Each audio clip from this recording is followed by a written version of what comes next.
નમસ્કાર મારા વહાલા ગુજરાતી મિત્રો. અલગ ધણી લોક સાહિત્ય ચેનલમાં આપનું સ્વાગત છે. તો આજે આપણે જીવનના રહસ્યો વિશે વાત કરીશું કે જીવનના એવા 5 રહસ્ય છે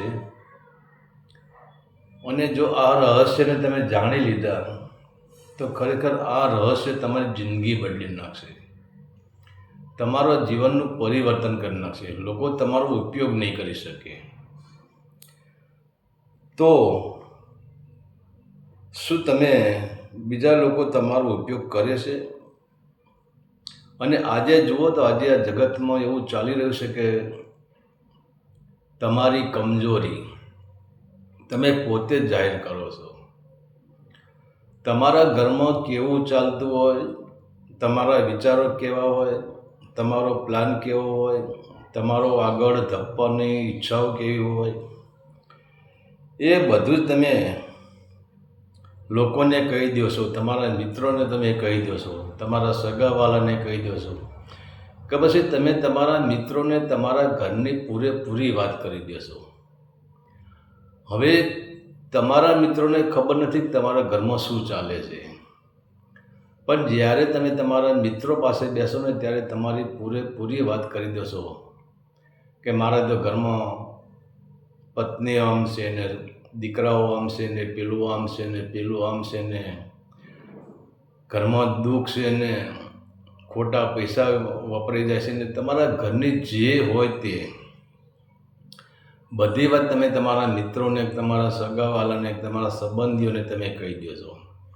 તો એ લોકો તમારા ઘરનો જે રાજ છે એ તમે કોઈને કહી દો તો શું એના તકનો લાભ પેલો ઉઠાવવાનો જ છે અને એ તમને કમજોર માની લેવાનો છે કે આ માણસ કમજોર છે.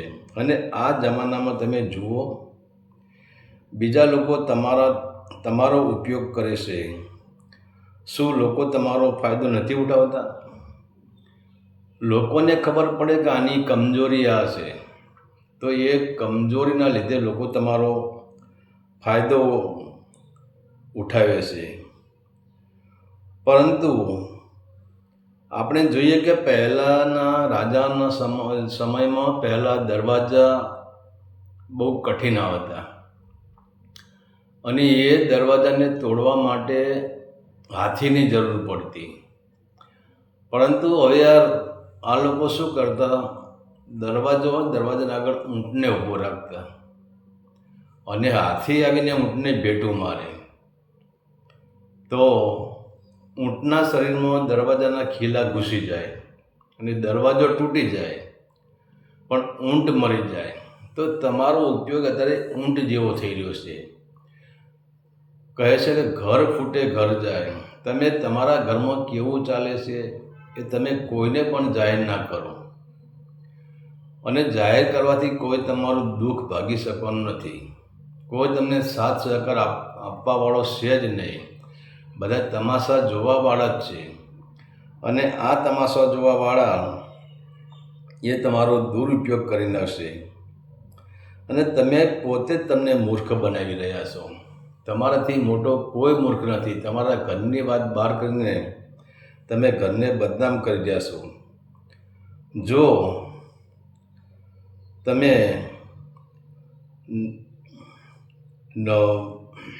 તમારા ઘરના કે જે લોકો તમારી સામે તમારા મિત્ર તરીકે આવે છે, તમારા સંબંધી તરીકે આવે છે, અને જે લોકોને તમારા ઘરની ખબર નથી, એ લોકો જ તમારી કિંમત ઘટાડે છે કે એમને તો કોઈ ખબર જ નથી કે તમારા ઘરમાં શું ચાલે છે ને તમારા ઘરમાં શું ચાલતું નથી. તો કેટલી વખત તમે જુઓ તમારું અપમાન થાય છે, કોઈ તમને આદર કે સન્માન આપતું નથી, લોકો તમને નાના સમજી બેસે છે અને તમને બુદ્ધુ માને છે. તો સમજી લેવું કે આપણે પોતે જ આપણા પગ ઉપર કુહાડી મારી છે. અને આજ તો માણસ જુઓ કે ગમે ત્યાં વાતે વળી જાય ને, એના 2-5 મિત્ર હોય ને વાતે વળી જાય ને, તો પછી એ ભૂલી જ જાય છે કે હું શું બોલું છું ને હું શું નથી બોલતો. એના ઘરની પૂરેપૂરી કહાની લોકો સામે કહી દે છે.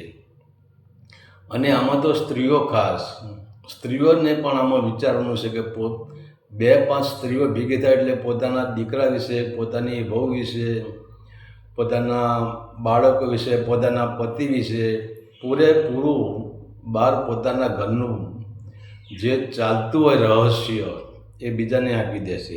અને એટલે જ એને પછી દુઃખ આવે છે. તો પહેલું પોતાની નબળાઈ કોઈ દિવસ કોઈને ન બતાવવી. આ જીવનના 5 મહામંત્ર છે. પોતાની નબળાઈ, તમારા ઘરમાં શું ચાલે છે, શું નથી ચાલતું, કોઈ દિવસ ભલે દુઃખી થવું પણ અંદરથી દુઃખી, બહારથી દુઃખી કોઈને એમ ન લાગવું જોઈએ કે આ દુઃખી છે.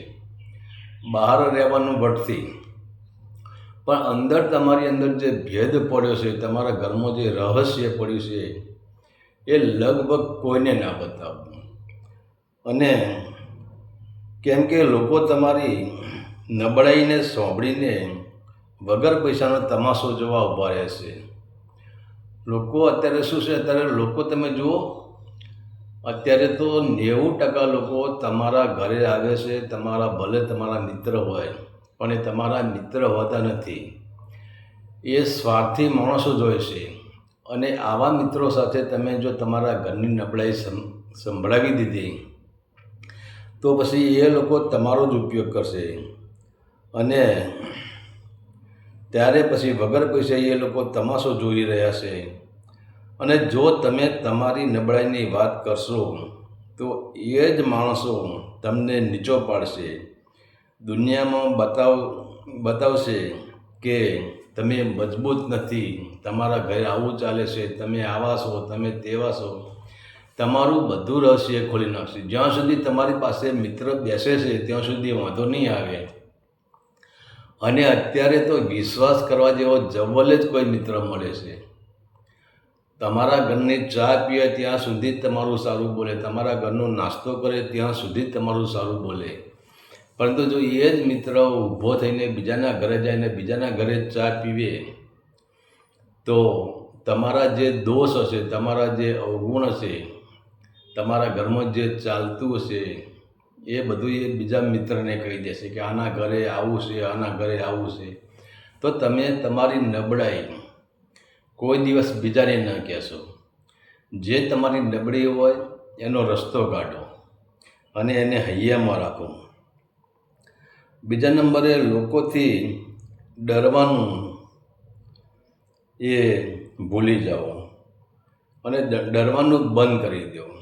આજે આપણે જોઈએ છે કે ઘણા માણસો કે હું પહેલાં માણસ જોડે, ધારો કે એક માણસને સરપંચ પાસે જવું હોય તો કે યાર હું ના જઈ શકું. તો યાર સરપંચ એ પણ માણસ છે, તમે પણ માણસ છો, કેમ ના જઈ શકો? અને જો તમે ડરી જશો તો લોકોને ખબર પડશે કે તમારા સર્કલમાં લોકોને ખબર પડશે કે આ ડરપોક છે, આ કાયર છે. તો એની શું દશા થશે? તમે જેટલા ડરીને રહેશો તો લોકો એટલા તમને વધારે હેરાન કરશે. તમે જુઓ જંગલમાં હાવજ એટલે કે સિંહ પણ તમે જુઓ કે શિકાર કોનો કરે છે? જે પશુઓ જે ડરીને સિંહથી ભાગી જાય છે ને, તે સિંહ પહેલો શિકારી એ ડરપોક પ્રાણીઓનો જ કરે છે. અને સિંહને પણ ખબર પડે છે કે આ પ્રાણીનો મારે સામે પડે એવું છે, તો સિંહ જલ્દી એને તરફ જોતો નથી, સિંહ જલ્દી એનો શિકાર કરતો નથી. એટલે કહેવાનો મતલબ છે કે સિંહ જેમ શિકાર કરે છે એ પણ ડરપોકનો પહેલાં શિકાર કરે છે. અને કહેવાય છે કે બાકર બચ્ચો લાખ તો લાખે બિચારા, અને સિંહણ બચ્ચી એક તો એકે હજારો. તો તમે જે ડરીને જગતથી જીવો છો, તમારા માણસોથી, તમારા પરિવારથી, તમારા અમુક ગામના આગેવાનોથી કે બીજા કોઈ તમારા મિત્રોથી, કે તમારે કોઈ એવો જ મિત્ર હોય એ અમીર હોય, ભલે તમે બંને એક જ શાળામાં ભણતા હોય પણ એ અમીર થઈ ગયો તમે ગરીબ હોય, તો પછી તમે એના ઘેર જવામાં તમને ડર લાગે કે એના ઘેર હું કેવી જોઈએ, તો મોટો માણસ છે. તો તો આ તમારો ડર એ તમારો આગળના બધા રસ્તા બંધ કરી નાખે છે અને આ ડર જ તમને ભિખારી બનાવી દેશે. આ ડર જ તમને ગરીબ બનાવી દેશે. આ ડર જ તમને મારી નાખે છે અને આ ડરના કારણે તમારી પ્રગતિ થતી નથી અને તમે નબળા પડો છો. તો લોકો તમારા ઉપર ચડી જશે. તમે જેટલા નબળા પડશો, જેટલા ડરી જશો અને જેટલા ભયભીત રીતે તમે જીવન જીવશો ને, તો આપણે જોઈએ કે કાગડો હોય ને, પેલી ખિસકોલી હોય ને, એક કાગડાને ખબર છે કે ખિસકોલીથી મારાથી ડરી જાય છે, તો કાગડો ખિસકોલી પર પહેલી તડપ મારશે. તો આજના માણસો પણ કાગડા જેવા છે અને જો તમે ખિસકોલી જેવા બની ગયા, ડરી ગયા, તો ખરેખર તમે જિંદગીથી ફેંકાઈ જશો. તો તમારી અંદર જે હોય એક હિંમત એકઠી કરો, તમારા મગજમાં એક પાવર કરો કે હું પણ માણસ છું. ભલે તમારા અંદરથી તમે ગરીબ રહ્યા, તમારા ઘરની વાત તમે જાણો છો, તમારા ઘરમાં શું ચાલે છે એ વાત તમે જાણો છો, પણ તમારા ઘરમાં શું ચાલે છે વાત બીજાને ના પહોંચવા દો. તમારા હૈયામાં હિંમત ધરો, સિંહ જેવા મજબૂતીથી ધીરે ધીરે પ્રયત્ન કરો કે તમારા હૈયાને કઠણ બનાવો, પથ્થર જેવું બનાવો. જ્યાં ત્યાં માથું નમાવશો નહીં, જ્યાં ત્યાં હાથ જોડશો નહીં, જેને ગમે એની દાઢીમાં હાથ નાખશો નહીં, ગમે એને બાપા કરશો નહીં. યાદ કરવાથી લોકો તમારું જીવન જાણી જાય છે અને પછી લોકો તમારો જ ઉપયોગ કરી લેશે, કે લોકો તમારી ટીકા કરશે અને તમારી તમને લોકો નાસીપાક બનાવી દેશે અને તમને લોકોના પાછળ તમારે પોતે જ ચાલવું પડશે. એ લોકો જેમ કહે એમ તમારે જવું પડશે. જેમ એક માણસ બકરીને દોરીને પાછળ જાય છે અને બકરી એના પાછળ જ જાય છે, તો સિંહને દોરીને કોઈ જતું નથી. બધા ડરપોકને, કાયરને દોરીને જાય છે, ઘેટાને, બકરાને દોરીને જાય છે. તમે જુઓ, માણસ શિકાર કરે તો સસલાનો શિકાર કરે છે, બકરી મારીને ખાય છે, ઘેટા મારીને ખાય છે, ગાય મારીને ખાય છે અને સસલા મારીને ખાય છે. કેમ કોઈ સિંહનો શિકાર કરવા જતું નથી? કારણ કે ડરપોકનો માણસ, જે માણસ ડરપોક હોય, જે પ્રાણી ડરપોક હોય એનો પહેલો શિકાર થાય છે. તો જગતમાં તમારો પણ શિકાર થઈ જશે. માટે ધીરે ધીરે તમારો ડર છે ને, ડર કાઢી નાખો અને તમારી વાણી ઉપર તાળું મારી દો છો. તમે જો ડરી ગયા, તમે બોલવાનું બંધ કરી દેશો. તમે કોઈની સામે નહીં બોલી શકો. ભલે તમારું ખરાબ થઈ રહ્યું છે, તમને ખબર છે કે મારું ખરાબ થઈ રહ્યું છે, પણ એ તમારો ડર છે ને તમારી વાણી પર તાળું મારી દેશે. તમે કોઈના સામે પણ નહીં બોલી શકો, તમે કોઈનો વિરોધ પણ નહીં કરી શકો, કોઈને સત્ય પણ નહીં કહી શકો, કારણ કે તમે પોતે ડરી ગયા છો. તમારી અંદર, પોતાની અંદર ભય આવ્યો છે અને તમે માનસિક રૂપથી તમે તૂટી જવાના. તમે મહા મુશ્કેલીએ સામે લડો તો તમારો પ્રભાવ, હવે આપણો પ્રભાવ વધારે, તમારે મહા મુશ્કેલી તમારે આવી જાય પણ તમે લડી નહીં શકો, કારણ કે તમને એમ જ ખબર છે કે હું ડરી ગયો છું, હું ગરીબ છું, હું ભિખારી છું, હું દુઃખી છું. તમે બચપનથી તમે લોકોના તમે જીવનથી ડરી ગયા છો. તમે તમારું કલ્યાણ ક્યાંથી કરી શકવાના છો? તો કોઈથી ડરવાનું નહીં અને જે થવું હોય એ, જેમ પરમાત્મા, જે આપણે જન્મ લીધો ત્યારે આપણું જીવન નક્કી જ હતું, તો સત્ય માટે બોલવું જ પડે અને કોઈની વાહ પણ ન કરવી. અને ત્યારે પછી કોઈની વાતમાં હા કોઈ દિવસ ના કરી નાખવી. અને જો તમે વિચારો કરો કે તમે આપણો કટેવ આપણને એવી છે ને, આપણને કોઈ સારો માણસ મળી જાય, પૈસાદાર માણસ મળી જાય, કોઈ ઓફિસર મળી જાય કે કોઈ સારો એવો માણસ મળી જાય, કોઈ શેઠ મળી જાય, એને આપણી જોડે આપણે એની પાસે બેઠા હોય ને, તો આપણે એની વાતમાં હા કરીએ છીએ. પણ એ છે કે અત્યારે દિવાલને પણ કાન હોય છે. તમે એની પાસે હા કરી, એ તો પહોંચી શકે એવો માણસ છે, પણ તમે પહોંચી શકે એવા નથી. તો તો એની વાતમાં હાએ હા કરવાથી દુઃખ તમારા ઘરમાં આવી શકે છે. અને બીજું, એ જ લોકો જે હાએ હા કરવાવાળા તમને ફસાવી દેશે. અને કાયદેસર જ્યાં બોલવાનું હોય ત્યાં બોલો, પણ કેવું બોલવાનું? ધર્મ માટે. અધર્મમાં આપણે બોલવાનું નથી. માની લો કે આપણે એક દ્રષ્ટાંત લઈએ કે અર્જુન જ્યારે કુરુક્ષેત્રમાં યુદ્ધ થયું ત્યારે અર્જુનની સામે એના સગાવાળા જ હતા, અને અર્જુને એ ટાઈમે જો હાએ હા ભણી હોત તો યુદ્ધ થત જ નહીં, અને યુદ્ધ ન થતો, ધર્મીઓનો નાશ પણ ન થત. તો આપણે હાએ હા નહીં ભરવાની. હા, કોઈનું ખરાબ થતું હોય તો સમય આવે પણ બોલી લેવું જોઈએ, એવી ભાવના રાખવાની. અને એ તમે બોલશો તો એના આશીર્વાદ, જેનું ખરાબ થતું એના આશીર્વાદ પણ તમને લાગી જશે, અને કહેવાય છે કે તમારું કલ્યાણ થશે. અને પછી કહેવાય છે કે પોતાના રહસ્યો પોતાની પાસે જ રાખો. તમારે કાલે કયું કામ કરવાનું છે, કાલે ક્યાં જવાનું છે, કયું આયોજન કરવાનું છે.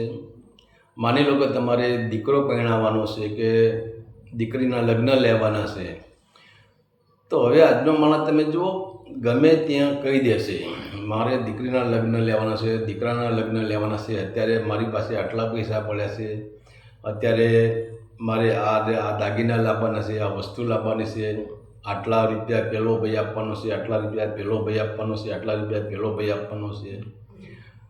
જ્યાં ત્યાં બોલી જ ના નાખશો, કારણ કે તમે જેના ઉપર વિશ્વાસ રાખીને વાત કરો, બધા તમારા હોતા નથી. અને એવો તમને એક ચમચો મળી જશે તો તમે જેની પાસે તમને પૈસા લો એ એની પાસે પહોંચી જશે અને એની કાન ભંભેળી કરશે અને તમારું કામ રખડી પડશે. તો પોતાનું રહસ્ય પોતાની પાસે રાખો. તમારી યોજના, તમારા દિલની વાત કોઈને પણ કરવી જ નહીં. અને તમારી જે યોજના છે, તમારા દિલની વાત તમે કોઈને નહીં કરો તો તમારા કાર્યમાં 100% વિઘ્ન નહીં આવે. કેમ કે કોઈ તમારો મિત્ર નથી, અને એ જ માણસ તમારો જે તમે જેને વાત કરી કે તમે જેને મિત્ર માનો છો, એવા અત્યારે તો લાખોમાં એક જ મિત્ર હોય છે. અને એ જેને તમે માહિતી આપી એ જ તમારું રાજ જાણી જાય છે. અને જ્યારે તમારા બંને વચ્ચે તમારા જીવનનું કોઈ પણ રહસ્ય હોય, આપણે કહીએ છીએ સાદી ભાષામાં, હૃદયની વાત કોઈને ન કહેવાય. તમારા હૃદયમાં શું પડ્યું છે એ વાત જીવનમાં કોઈને નહીં કહેવાની, કે અત્યારે તમારો મિત્ર છે પણ સમય પરિવર્તન કરે છે. અને એ મિત્રને તમારા બંનેને કોઈ પણ કારણોસર અણબનાવ બની ગયો, તમારી મિત્રતા તૂટી ગઈ, તો એ મિત્ર પછી તમારા હૃદયમાં તમારી જે યોજનાઓ છે, તમારા ઘરમાં કેવું ચાલશે, કેવું નથી ચાલતું, આ તમારો ઘરનો આખો નિયમ એ જાણી ગયો છે. તો પછી એ તમારો તકનો લાભ લેવાનો છે, અને એ જ મિત્ર તમારો વિરોધ કરશે, અને તમારા કાર્યમાં એ જ મિત્ર વિઘ્ન લાવીને મૂકી દેશે. તો તમારે શું આયોજન કરવું છે એ તમે જાણો, બાકી બીજા કોઈને પણ જણાવવાની જરૂર નથી. અને આજે તો આપણે જોઈએ છે, તમે મિત્રની વાત કરો છો તો આ તો અમુક બંને ભાઈ હોય છે, એક જ માના 2 દીકરા હોય છે, પણ ભાઈને એમ થાય છે કે લાય મારા મોટા ભાઈને મને કહેવા દે કે મેં આવું આયોજન કર્યું છે. તો એવા મેં કેટલાય કિસ્સા સાંભળ્યા છે કે મોટા ભાઈએ સામેવાળાને જઈને ના પાડી દીધી છે કે તમે આને આમ કરતા નહીં, આને પૈસા આપતા નહીં, આનું આમ કરતા નહીં. તો તમારું જે આયોજન છે, તમારા હૃદયની વાત છે, તમારા પોતાનું રહસ્ય છે, જો જીવનમાં સુખી થવું હોય તો એ રહસ્ય કોઈને પણ બતાવવાનું નહીં. હા, તમારો અવસર જ્યારે પૂરો થઈ જાય ત્યારે એ લોકોને જાણશે, એ લોકો પણ જોઈ રહેશે કે આની પાસે પૈસા ઓછા તેને અવસર કેવી રીતે કર્યો, આની પાસે પૈસા વધારે ધંધો કેવી રીતે કર્યો, આને કોઈ હાથ પકડવાવાળો હતો ને આને નોકરી ક્યાંથી લાગી. જગત તો જોવાનું જ છે, પણ તમે પહેલાં શરૂઆત ન કરો. તમે કોઈ પણ કાર્ય હોય, તો મેં અવસરની વાત કરી, પણ તમારું જીવનનું કોઈ પણ કાર્ય હોય તો તમારું જે અંદર જે પડેલું તમારું છે રહસ્ય, એ રહસ્ય બિલકુલ જ્યાં સુધી તમારું કામ ન પતી જાય સુખ શાંતિથી, ત્યાં સુધી આ રહસ્યની વાત કોઈને પણ કરવી નહીં. સગા ભાઈને પણ અત્યારે કર્યા છે, અને અત્યારે કળિયુગ ચાલે છે, અને તમને શી ખાતર તમારા ભાઈના અંદર શું રહસ્ય પડ્યું છે? તમે જેને ભાઈ માનો છો, તમે જેને મા જાણે માનો છો, પણ એ જ અંદર ખાને તમારો વિરોધ કરતો શી ખાતરી? તો તમારું રહસ્ય કોઈને ન કહેવું. અને બીજા નંબરે, કોઈ પણ શબ્દ વિચાર્યા વગર ન બોલવું. તમે જુઓ, અત્યારે જુઓ તો આપણે દેશી ભાષામાં કહીએ કે ભાઈ, હથિયારનો ઘા જેને વાગ્યો હોય ને એ ઘા રૂઝાઈ જાય, પણ શબ્દનો ઘા એ હથિયારના ઘા કરતાં ખરાબ છે. શબ્દનો ઘા કોઈ દિવસ રૂઝાતો નથી, અને શબ્દનો ઘા સમય આવે તોફાન કરી નાખે છે. તો આપણે જો કુરુક્ષેત્રનું યુદ્ધ ક્યારે થયું? જ્યારે ભગવાન કૃષ્ણ ત્યાં ગયા, અને ત્યારે દુર્યોધને કડવા શબ્દ બોલ્યા કે હવે તો યુદ્ધ એ જ કલ્યાણ છે, હું એમને 100ની અણી જેટલી જમીન આપવાનો નથી. અને પાંડવોને કડવા વેણ બોલ્યા. કૃષ્ણને દુર્યોધને કડવા વેણ કીધા, પાંડવોને કડવા વેણ કીધા, કૃષ્ણનું અપમાન કર્યું, પાંડવોનું અપમાન કર્યું. ભલે એ ક્રોધમાં બોલી ગયો, પણ હવે એ 100ની અણી જેટલી જમીન મારે આપવાની નથી, એક શબ્દ મોઢામાંથી બહાર નીકળી ગયો. જે કમાનમાંથી તીર છૂટી ગયું, તીર પાછું આવતું નથી. તો કે શબ્દથી વેર થાય છે. અને તમે જુઓ, જ્યાં યુદ્ધ થાય, તમે આપણા સમાજમાં જ જુઓ, જ્યાં મારામારી ક્યાંથી થાય છે? શબ્દથી જ થાય છે. વેર ઝેર ક્યાંથી થાય છે? શબ્દથી જ થાય છે. આ મોટા મોટા કોમી રમખાણો ક્યાંથી થાય છે? શબ્દથી જ થાય છે. તો એવો શબ્દ બોલો, કોઈને આઘાત ન લાગે એવો શબ્દ બોલો, અને શબ્દ વિચારીને બોલવો કે આ શબ્દ બોલવાથી કયું પરિણામ આવશે, આ શબ્દ કઈ જગ્યાએ બોલાય, આ શબ્દ કઈ જગ્યાએ ન બોલાય. એનો તમે આનંદમાં હોય અને બે મિત્ર બેઠા હોય, તમે પ્રેમથી એને મિત્રતાને આનંદની કરી શકો છો, પણ કોઈને એવું ન બોલવું કે કોઈને દુઃખ લાગે, કોઈના હૃદયમાં તમારા શબ્દનો ઘા વાગે. અને શબ્દનો ઘા વાગ્યા પછી તમે જુઓ, એનું વિરાટ રૂપ પ્રગટ થાય છે. અને એ શબ્દો જ તમને તમારું જીવન વેર વિખેર કરી નખાવે છે. એ શબ્દ જ તમને સમાજ છોડાવે છે, અને એ શબ્દ જ તમને સમાજની બહાર પણ મુકાવે છે. તો કહેવાનો મતલબ છે, વાણીને બોલવા પહેલાં કોશિશ કરી લો, અને કે કંઈ તમારું શબ્દ તમારું અકલ્યાણ કરે, ત્યારે તમે જ્યારે શબ્દો જ તમને મારી નખાવે છે, શબ્દો જ તમારું ખેદાન મેદાન કરી નખાવે છે, તો કોઈ પણ શબ્દ બોલો એના પર વિચાર કરવો કે કયો માણસ છે તમારો. ભલે તમારો મિત્ર હોય, પણ એ તમારી પરિસ્થિતિ કઈ છે, સમય કયો છે, અને એ સમયને જોઈને તમારે શબ્દ બોલવો પડે. અને શબ્દ એવો બોલવો પડે કે શબ્દ હથિયાર ન બની જાય, શબ્દનો ઘા વાગવો ના જોઈએ. તો આવો આપણે જ્યારે શબ્દ બોલીએ, અને તમે જુઓ એ શબ્દનો ઘા ભાગી ગયા પછી એ ચિનગારી બની જશે, અને પછી તમે પસ્તાવો થાય છે. તો પછી તમે એની માફી માગો છો કે યાર, હું બેહોશ હતો ને બોલી ગયો, મારામાં ક્રોધ આવ્યો ને હું બોલી ગયો, મારામાં અહંકાર આવ્યો ને હું બોલી ગયો. તમે હવે અહંકારમાં બોલ્યા કે ક્રોધમાં બોલ્યા કે બેહોશીમાં બોલ્યા, પરંતુ એને ઘા ભાગી ગયો પછી શું કરવાનું? તો શબ્દ વિચારીને બોલવો જોઈએ, કોઈ પણ શબ્દ હોય. અને તમે જુઓ, શબ્દ તો બે મિત્રોને નહીં, પણ પતિ પત્નીના જીવનને બરબાદ કરી દીધું છે, બાપ દીકરાના જીવનને શબ્દોએ બરબાદ કરી દીધું છે. શબ્દનો હથિયારનો ઘા સારો, પણ શબ્દનો ઘા ખોટો. તો શબ્દનો ઘા વિચારી વિચારીને શબ્દો વાપરો. એટલે સંતો કહે છે તમે જે બોલો 7 વખત વિચારીને બોલો. તમારો એક શબ્દ એવો નીકળી જાય ને તમારા કુળમાં, ભલે તમે 5 ભાઈ હોય કે 7 ભાઈ હોય, તમારું કુળ ભેગું બેસીને ખાતું હોય અને તમારા અંદર રામ લક્ષ્મણ જેવો પ્રેમ હોય, ભરત શત્રુઘ્ન જેવો પ્રેમ હોય, હનુમાનજીને રામ જેવો પ્રેમ હોય, પણ એક શબ્દ તમારે એવો નીકળી જાય ને તો એ તમારા કુળનો નાશ કરી નાખે છે. તો કહેવાનો મતલબ કોઈ પણ શબ્દ છે ને એ વિચારીને જ બોલો. તો કહેવાનો મતલબ છે કે આ 5 શબ્દ, આ 5 મંત્રો છે આપણા જીવનના. જો આ 5 મંત્ર આપણે જીવનમાં ઉતારી લઈશું તો જગતમાં કોઈ તમારા સામે આંખ ઉઠાવીને જોઈ નહીં શકે. બીજા નંબરે કોઈ તમારો દુરુપયોગ નહીં કરી શકે. ત્રીજા નંબરે તમારા ઘરમાં શું ચાલે છે એ કોઈ જાણી નહીં શકે. તો જાણી શકે તો જ તમને દબાવી શકે. અને બીજા નંબરે લોકો તમારી પાસે આવતો એવું વિચારશે કે આને જેમ તેમ બોલાય નહીં, આ સ્વાભિમાની માણસ છે અને તમે સ્વાભિમાની માણસમાં ગણી જવાના. તમારો કૂતરા બલાડા જેવો તમારો અવતાર નહીં જાય. તમારું જીવન ધીરે ધીરે સિંહ જેવું થઈ જશે. અને પછી લોકો તમારે, ભલે તમે ગરીબ છે પણ લોકો તમારું સન્માન કરશે. કારણ કે આ 5 નિયમને તમે જાળવી રાખો તો તમારું આખું જીવન બદલી જશે.